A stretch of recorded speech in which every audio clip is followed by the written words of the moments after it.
Redorer l'image du BTP et ouvrir aux jeunes les chantiers, voilà donc le but de ces coulisses. Durant 2 heures, ces jeunes collégiens et lycéens découvrent ces métiers du bâtiment.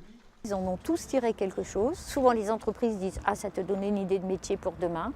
Peut-être pas pour demain, mais c'est pas grave si c'est pas pour demain, parce que de toute façon, il y en reste quelque chose et plus ils vont avoir de matériaux, comme je dis, plus ils vont être en capacité de faire des projets.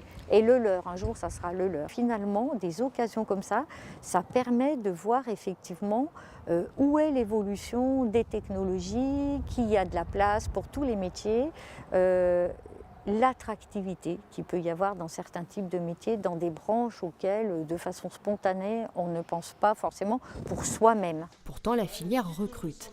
Il est le 3e employeur privé de Haute-Savoie avec 18 000 salariés. Ces jeunes sont donc l'avenir.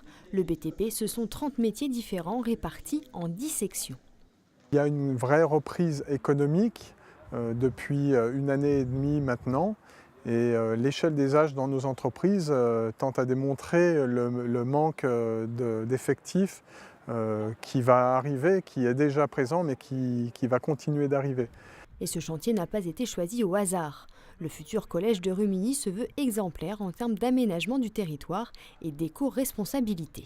C'est presque la boucle qui est bouclée, puisqu'on leur démontre à la fois l'exigence qu'on a mis dans la réalisation de cet équipement, un endroit peut-être qu'ils fréquenteront, on l'espère en tout cas demain, et puis aussi la vision de ces entreprises qui les attendent dans quelques années pour intégrer leur rang. 80% des entreprises qui travaillent sur ce site sont des entreprises locales, en tout cas des départements voisins. C'est une vraie belle réussite et ces entreprises ont réussi effectivement à relever ces grands défis de constructibilité et environnementaux pour réaliser ce projet d'ambition. En tout, ce sont 200 collégiens qui auront pu participer à l'opération. Depuis la première édition, plus d'1 million de jeunes ont pu découvrir ce métier dans toute la France.